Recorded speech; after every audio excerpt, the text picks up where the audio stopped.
was rather wonderful. Okay, strap in. There is a lot I'm going to go through here. I'm going to try and divide this up into a lot of different chunks for the same video. We're going to start with my connection to the Indy franchise overall, and then on to the review. Expect there to be spoilers for all these movies, including the most recent entry. It's just really hard to talk about them without going into details to make my point stick. This will also be the first video that I'll be including timestamps in, so that'll be fun. So if you want to skip the build-up and go straight into my thoughts on Dial of Destiny, go right on ahead. Alright, Indiana Jones. What a franchise, man. There's really nothing I can say that hasn't been said before about these movies. The first three are classics. It is just a solid action-adventure series that really sparks the imagination into these insane journeys. Fun is the most glaring word that comes to mind whenever these movies are mentioned, and I think right after that is a John Williams score. A total earworm, and it is very welcome. Seriously, eat away at my brain until I drop dead. I don't give a fuck. It is so good. Trying to talk about the first three in a general sense is honestly kind of daunting, especially when you have so much to say that you love about these movies. Like, where do you even find the cutoff point? Because otherwise you feel like you're still doing the material a disservice. I can go on and on, but if you're watching this, then you already know why the original three are so highly regarded. To an extent, I'm assuming most of you watching this already love these movies. Without trying to beat the dead horse here, I'm going to try and strip this down to the basics. The first question I needed to ask was, why do we love this? Like, really simplify this. And for me, it's mostly due to three things for an Indiana Jones movie to work: the stakes, the ride, and the landing. Now, that's really generalizing it, but going into Crystal Skull and Dial of Destiny, those are and were kind of like my gauges I'm basing this on for when I'm looking at an indie movie. Now, I'm not trying to sound super technical about this because in the end, all that matters is if it's fun or not. The stakes in the adventure, the call to action, the ride of a lifetime witnessing this crazy, perilous chase of the artifact, and the finale and how everything wraps up for another successful adventure logged in the books and packed away in Area 51.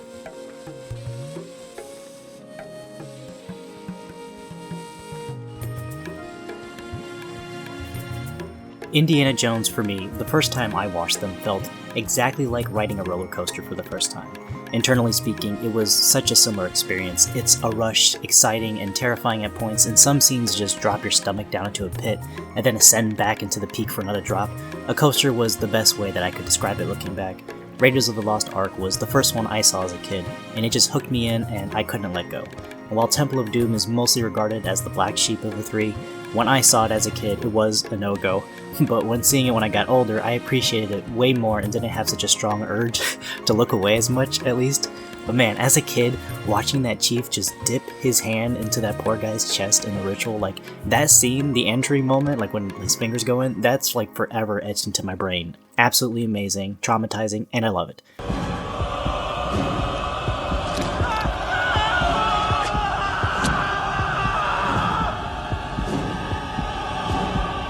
Culturally offensive, I know, we all know. Third Crusade, dude, it is constantly and probably will eternally clash in my head for my favorite indie movie, because every time I lock one in between Raiders and Crusade, I keep deconstructing it back to why I like one more over the other. But you know what? Let them fight. Because they're both so freaking great. A little minor detour here, but there's a point to it. So just to emphasize how much I enjoy Indiana Jones himself as a character, you can look into my channel name. The name Zehanjo, I just came up from combining my three favorite-ish media characters' names into one, sort of. ZE comes from Blackbeard in One Piece, an absolute wildcard, an asshole, true chaotic evil, and a prick. Wonderful, I love him.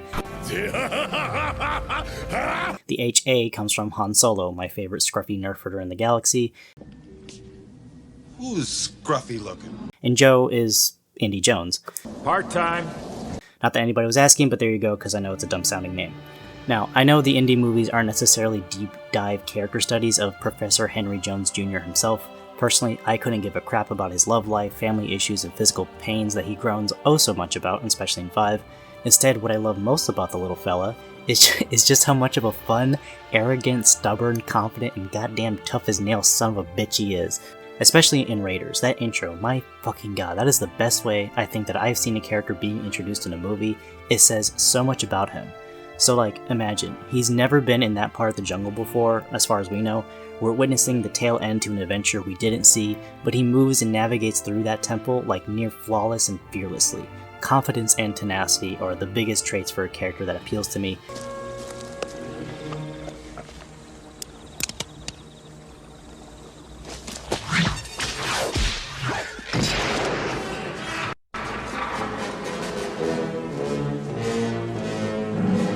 because especially as a kid, I wanted to be like him, and my brother too, not to throw him under the bus, but especially younger, we both really looked up to the fact that no matter how tough the situation was for Indy, he always managed to find a way through it. In the latter years of our childhood, he and I went through a lot, so naturally that appealed to us, and it still does to this day. Before I dive into the review, I feel that it's also fair to mention my feelings about the nuclear warhead in the room, and that's Kingdom of the Crystal Skull. When it comes to Black Sheep, this is definitely it. Between this and the Star Wars prequel movies, Crystal Skull was another film which I know got absolutely torn to shreds by the fan base. And this is just my personal prediction, but I think there's going to be a surprising number of people that, after watching the latest one, are going to go back and revisit Crystal Skull and maybe see it in a different light. Because, no lie, that's me, and it's insane. I've been having a literal existential crisis about it. Before seeing 5, I'd only seen the 4th entry maybe twice, I think, and my general takeaway was that I didn't like it. In fact, I fucking hated it. I'm not gonna beat around the bush here and pretend that I was in a minority or some shit. I was completely on board with the fact that 4 was a massive disappointment. And on that note, I still stand by that. Coming off of Last Crusade, man, 4 was a joke. But for me, it wasn't the aliens or the giant UFO going off into hyperspace at the end that did me in. My biggest problem for me that, especially in the 3rd act, it goes absolutely off the walls and suspending disbelief. To me, it borders on schlock. Present day Fast and Furious is the closest I could compare the 3rd act of Crystal Skull with. That may be a little extreme, but at the time that's how it felt, and honestly still do. If I still had to put a pinpoint moment for when it completely lost me, it was the swinging vine scene. The ants was pushing it, but seeing Mutt just Tarzan his way to catch up to Indy, I checked out. Going back to my criteria for good indie movies, really for any action adventure, 4 crashed down hard on the part of the ride and to me just tanked in the landing. And that scene isn't the only reason, alright? It's like the peak in representing my biggest issue with Crystal Skull. It goes too far. Now, not saying indie movies need to be grounded in strict realism. You have the literal presence of God sucking Nazi souls out in Raiders, voodoo magic and Temple of Doom that actually does shit, and then the Holy Grail granting immortality. Indiana Jones movies are not based in reality. That is, with the artifacts, but the key difference between those and Crystal Skull is the spectacle of how these treasures are presented, specifically speaking how we get there. In 4, it's just too far and too much. It's excess. In addition, I also just hated the way Crystal Skull looked too. I don't know if it's the saturation or some kind of blurry filter on, but the movie, especially during the crazy moments where the CG is really in your face, it's so ugly. I don't know how else to put it. Back to the artifacts, I'd personally say the reveal of the Ark and Raiders was the perfect amount of spectacle and presentation and still felt grounded, and really Last Crusade felt the most stripped down with the artifact being just something that you drank, minus that Templar, although not that visually stimulating compared to a giant UFO steering off to another dimension, but that's not the point. And keep those pointers in mind, because going into Dial of Destiny, I was honestly expecting for another attempt to try and one-up the insanity of Crystal Skull, because I mean, that's how modern day sequels go at this point, usually. Alright, here we go. Why they call it the jungle, sweetheart. Last Sunday, I went ahead and saw the new Indy film, came in with super low expectations. My hopes for this being a great new entry to the series had been shot down years ago before Indy 5 was ever confirmed. I completely and totally wrote off that Dial of Destiny would ever even be made, but here we are. Supposedly the last entry into the series, which at this point I wouldn't even be surprised anymore. Get that deepfake tech working a little better and I wouldn't be surprised if we get a full digitally remade Harrison Ford for like an Indy Jones prequel movie or something. Speaking of, let's talk about that opening. Starting off, that 15-minute action sequence was a lot, kind of meaning that in a good and bad way. There's ups and downs to this, which really the whole movie is plagued with give and takes, given that it's been, oh my god, it's been 15 years since Crystal Skull. That's longer than the gap between Avatar 1 and 2. That was 13 years apart, Jesus. Anyways, yeah, the intro showing a younger and obviously much more active Indy in the middle of one of his adventures during World War II was a good approach. I would have done something similar too, although minus the de-aging. Remember in Last Crusade, it started similarly with a much younger Indy when he was around 13 years old. While they didn't have the tech for deepfaking at the time, given that it's a much younger time frame for Indy, they used an age-appropriate actor. I don't want to spend too much time focusing on the face here, but I'll just say that we're still not there yet. Especially when we see Indy talk, there's still that unsettling dip into the uncanny that admittedly has improved steadily, especially compared to Martin Scorsese's Irishman. Unfortunately, as time goes on, this face effect will age badly, which sucks, but this is just the intro, and I'm going to say that this was probably my favorite part of the movie, which really stands to show how I feel about the rest of Dial of Destiny, because this prequel part of the movie shows Indy more aligned to the reasons why I love the original 3 so much more. He's confident, determined, and just willing to do whatever it takes to keep that piece of history away from the wrong set of hands that'll ultimately exploit it. It's really great, and sadly the rest of the movie doesn't follow suit with that, but for the story it's trying to tell, it makes sense. Professor Henry Jones is a tired, old, and broken man.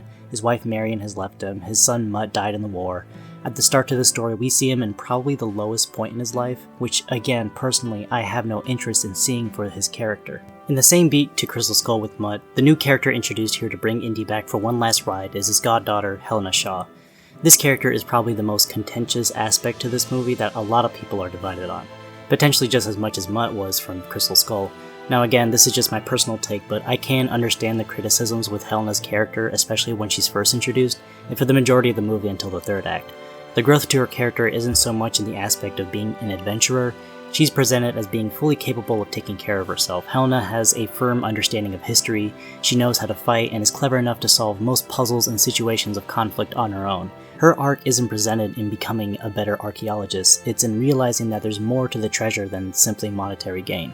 Her motives were something which was difficult to connect with, at least compared to Mutt. His call to join Indy was to save his mother Marion, which I think was much more compelling, especially since we had a connection with her from the previous movies. Helena is initially only in this to get a quick buck, and it's stated that she's really doing this too for her love and the memory of her late father, except to me, I don't think that was presented enough effectively.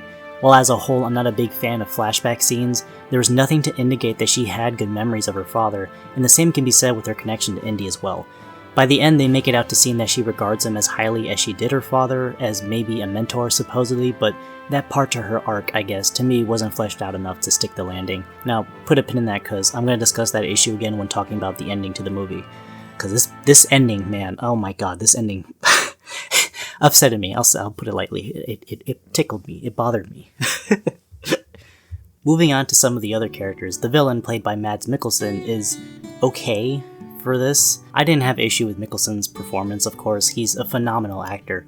Just his function and presentation in the movie just felt so, I don't know, bland was the only word that comes to mind. Like, he's just unmemorable. I don't remember the name to his character, like, at all. I can remember Belloc, I don't remember his character. He was a physicist, that's all I never felt that his character was necessarily that much of a threat to Indy and Helena, and actually him and the other antagonists of the movie also encapsulates my issue with action-adventure villains as a whole.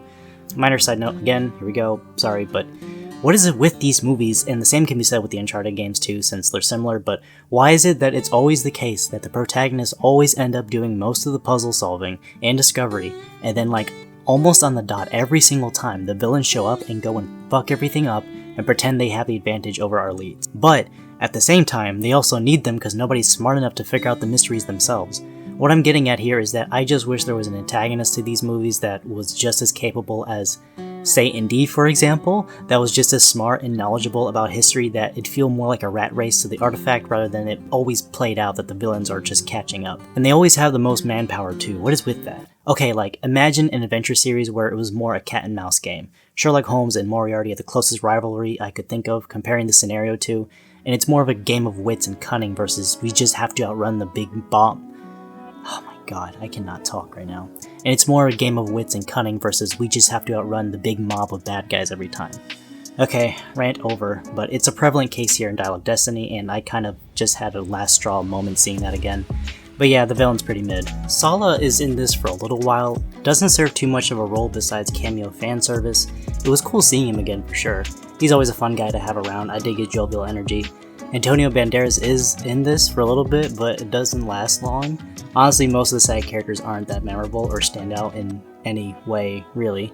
And I swear, okay, so Boyd Holbrook is in this, right? But man, if you've seen Logan, then you'll know what I'm talking about, because literally he plays the exact same kind of character that he does in Logan. Who the fuck is that? He's like the trigger-happy muscle, and that's it. Actually, just imagine his character from Logan, but less compelling. I mean, he wasn't that deep in Logan anyways, so just picture a less interesting character than that. Before getting to the artifact, let's talk about the ride aspect to this movie. How they go from the beginning of point A to the finale. While comparing this to Crystal Skull, I'll say that this is much more grounded, and that's a plus. You already heard me complain about going too over the top with 4, and thankfully this movie did not do what I was afraid it was going for. It is a much more believable ride, if you can really say that with these movies. The action as a whole was well shot and presented. The chase sequences were fun, but like the intro, most of the action set pieces to me really dragged on far beyond its welcome. The prey chase that you see in trailers I felt was the most egregious example of this. Again, contrasting to Crystal Skull, I felt the university motorcycle chase, while a little crazy in that, still had the perfect length in comparison to the parade chase in Dial of Destiny, so for a first watch for me, it was a little exhausting. And it's definitely not a plus to feel the runtime more with its action scenes than the slower moments. If you've noticed, I talk a lot about runtime with my reviews, but I do that because feeling the length of a movie's runtime to me is also a good gauge to base its balance and tone and how well the movie has me engaged. And to be fair, I do have a shorter attention span. However, if you've got a really solid plot with interesting characters that I'm enjoying my time with, then you'll never see me looking at the time on my phone. The Godfather Part 2 and Once Upon a Time in America, both well over the 3-hour mark, are movies that I have rewatched several times over and love, and have done so in one sitting, so the actual length of a movie isn't what bothers me, but if it's not engaging, then that's where you'll hear me start to whine about it. Avatar 2. Oh, cough. Actually said cough, wow. I'm losing it. Another negative point is, sadly, the space between the elongated action scenes to me were also just terribly dreary and boring. I've already been so done with the idea of seeing Indy so broken, old, and bitter, and I'm sorry, but Helena doesn't make it any better, and I can't believe I'm going to say this, but especially in the beginning, while she can be a little annoying at times, but really, her attitude and spunk that she has in the first and second act, minus her primary interest in money, seriously, that's more akin to original trilogy Indiana Jones than Indy is in Dial of Destiny and in Crystal Skull.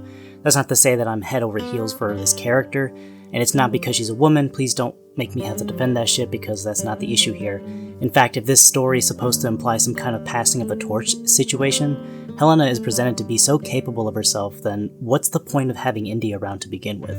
There's nothing for her to learn from him other than, it's not about the money, Spider-Man, you know? Like, It's not about money. And like I said, Indy's personal life has never been that engaging for me to begin with, so in this being the supposedly final entry to his story, so much of his dialogue, when not talking about the artifact, is just about how old he is and that he harbors a lot of regret in his life.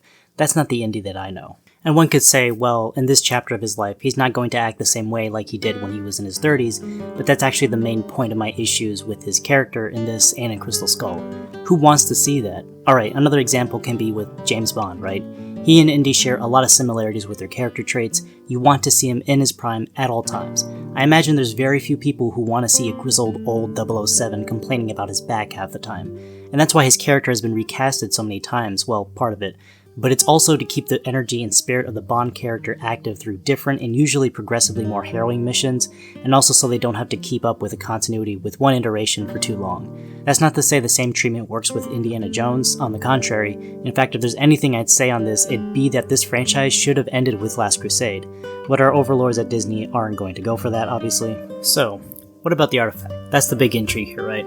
Well, its function is cool, but I know my brother will have a fit about this because he's just, again, full spoilers here, totally over the use of time travel being used in movies and anime especially, and I can understand that frustration. Time travel is kind of an overused plot function at this point. At least in a lot of cases, it can feel like it's a redundant, uninspired plot device that usually only ends up overcomplicating things, because time travel has so many facets to it that can make it such a headache. Honestly, my least favorite and probably worst explanation of time travel was in Avengers Endgame. Like, just needlessly complex for that kind of a movie.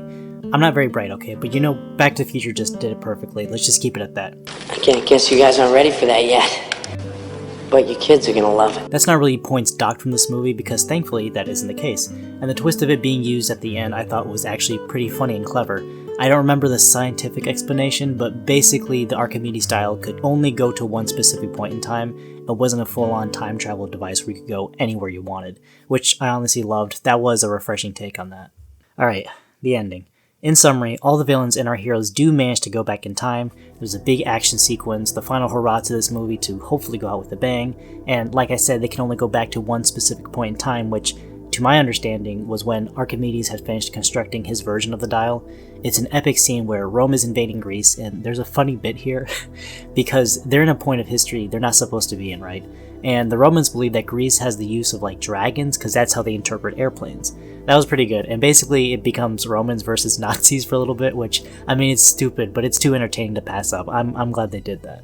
Now, this was also probably the most emotional point in the movie as well, because Indy gets shot while they're stuck in the past, right? And they pull all these stops to make it seem like he's really going to die. And for Indiana Jones, I mean, he's experiencing and witnessing a point of history that he's only had the ability to read about in books. For the first time in his life, he's seeing it for himself. With 4 movies behind this that has shown just how much Indy loves history, it was a beautiful moment for him. And despite my opinions on this movie, his reaction to seeing everything unfold before his eyes had this almost childlike wonder which I loved.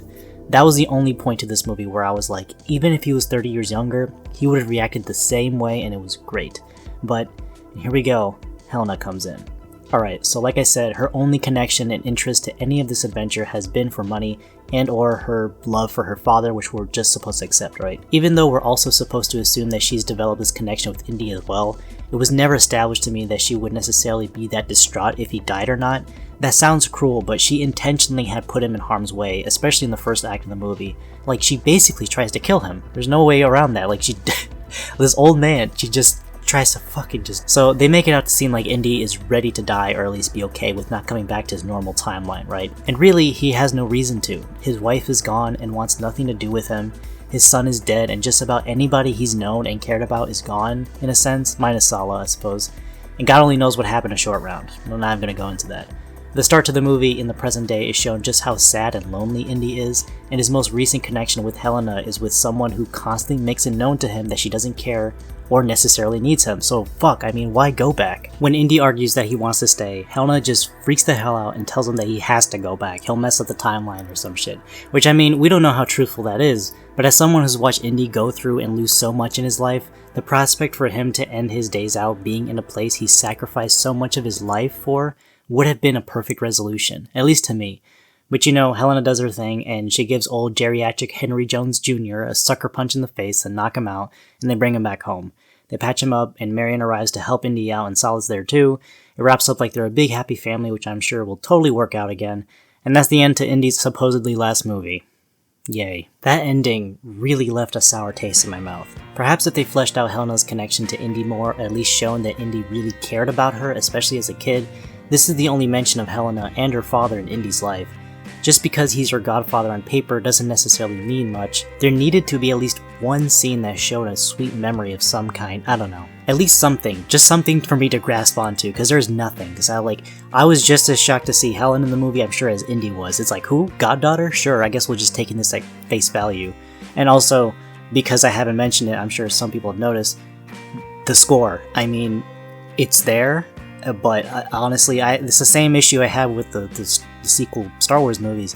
It's all just material that's been redone before. Like, we've already heard the score before, and it's there, and it sounds great, and that's good, but just, again, with the context of everything, the epicness of the score doesn't really match the action scenes themselves. Does that make any sense? It probably doesn't, but just, to me, just the action scenes of the original 3 are just so much more exciting that the score really elevates it. The score, I feel like, was just to me, was just a tacked on thing. Like something just to service the fans, you know, just, oh, we have to have Indiana Jones score in this because it's an Indiana Jones movie. That's what I mean. But that's Indiana Jones and the Dial of Destiny. Man, I don't even know if I can say it was really disappointing, because I knew at this point the best I could have hoped for was that it wouldn't be bad schlock, which granted it isn't, but that's his best attribute over Crystal Skull. But instead of being able to laugh at the ludicrousy of 4, in 5 I was more inclined to take a nap, if anything, which, I mean, I don't know which one is worse. At least with 4 I can have a good time poking fun at it. Even if it's schlock, it's entertaining nonetheless, but as a movie, yeah, Dial of Destiny is better than Crystal Skull, but not one I'll be rewatching as much as 4, believe it or not. Not by much, I'm not clamoring to watch 4 every week, but as a whole, sure, that's how I feel about it at least. If you're a big fan, then yeah, we have to watch them all, right? But I don't think many big fans of this franchise will absolutely love this. Maybe you will, who knows? But like I said with my One Piece review, well, trailer review, don't let this take away from how much we enjoy the original 3. We will always have those. This is just hopefully the final nail in the coffin that unfortunately, the way things work now, we will probably get another Indy movie. I pray not with Harrison Ford. Let's do another one while he's 90, right? No, if anything, I hope they, if they decide to use Helena as the next Indy, personally, it's not the worst thing in the world. It could be worse because, like I said, her in the beginning of this, like her attitude, that's pretty similar to young Indy, which I'm okay with. I just, now that she has this arc now where she knows, like, okay, the treasure, it's not just all about money, it's about family too, or, you know, the connection to history and keeping it out of the wrong hands. That's good. At least if she has that now, that was the final, like, link in the chain that she needed, then she has that, and hopefully maybe if we continue with her in it, that it will be more closely related to the originals. But, you know, again, nothing can ever really replicate that. It's just magic, lightning in a bottle, and it is what it is. But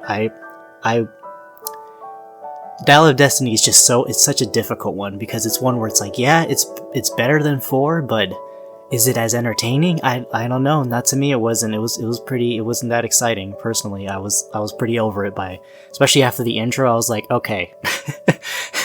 I mean, the Archimedes dial is cool, but after that, I'm good. Oh, man. You know, despite how I felt about this movie, this was probably the most fun I had working on a video to date. I've been enjoying seeing the progression to slightly longer running content, even though it takes forever on my potato laptop. It's always nice to see the finished product. Believe it or not, the editing is my favorite part of making these, and I'm always trying to find new effects to try out, but if any of you guys are into editing, I'd actually really love some tips if you could spare any. Social stuff is below, you know the drill. Thank you folks a ton for watching. Even when it's just a handful of views, I really appreciate it when you guys take the time to watch these. Really means a lot. So if you've seen Dial of Destiny, I would love to hear your thoughts on it. If you loved it, I'd be more than happy to hear your takes in that position too. Really, I'm serious, because maybe I missed something that you guys caught on. Also, I came up with something for my outro card. I've just kind of been reusing that free synthwave one I found on YouTube, but I thought this could be a neat little way to do some art on the side too. These pieces you can find on my Instagram as well. There's no theme to it, I just like to doodle, and if you guys want your art on the end card too, feel free to PM me on Instagram. I'm totally down for submissions, which I'll be crediting, of course. It doesn't have to be digital art. But I think that's it, so you guys take care. That belongs in a museum!